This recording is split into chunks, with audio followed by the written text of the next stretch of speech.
Mesdames, Mesdemoiselles et Messieurs, bonsoir. Voici le point sur la coopération entre le Burkina Faso et la Russie. Les détails sur cette affaire tout à l'heure. Une délégation russe a séjourné en septembre à Ouagadougou. Elle a rencontré le président de la transition, le capitaine Ibrahim Traoré. Le sujet était celui de la coopération militaire, mais aussi de l'aide économique et du développement du nucléaire civil. Dans le domaine militaire, l'achat d'armes s'accompagne de formations pour l'armée burkinabé. Une dizaine de militaires russes, officiellement des instructeurs, sont déjà présents à Ouagadougou depuis le mois d'octobre. La coopération entre les deux pays sur le plan militaire se resserre. Après le sommet de Saint-Pétersbourg en juillet dernier, le général Lounous, vice-ministre de la Défense, a séjourné en septembre à Ouagadougou avec une délégation russe qui comprenait aussi le général Agré Averianov, chef d'une unité du GRU, le service des renseignements militaires russes. Cette coopération militaire, destinée à renforcer l'armée burkinabé, s'inscrit en priorité dans la lutte contre les groupes armés djihadistes. Mais ce partenariat avec la Russie semble avant tout stratégique selon Alassane Soromé, analyste politique et sécuritaire.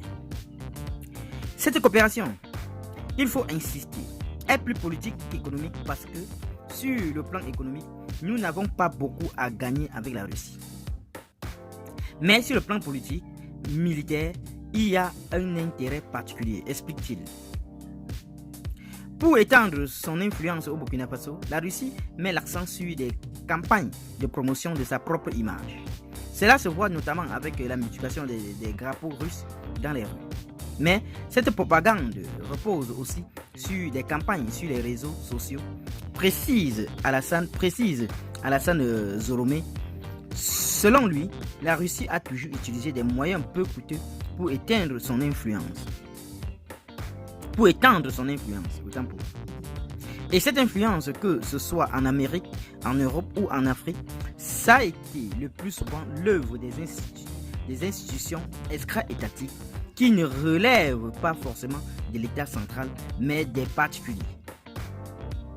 Cela fait qu'on se pose la question de la crédibilité, mais ça prend parce que ce sont des informations psychologiquement travaillées qui touchent et qui atteignent des objectifs.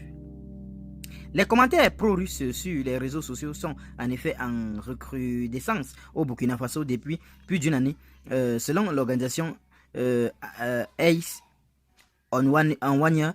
Un acteur central dans le domaine serait le Burkinabé Aruna Douamba, directeur de Aimons Notre Afrique.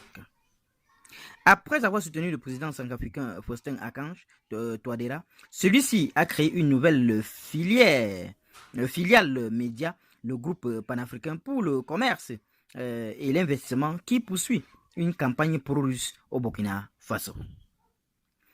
Qu'en pensez-vous sur cette affaire, chers internautes?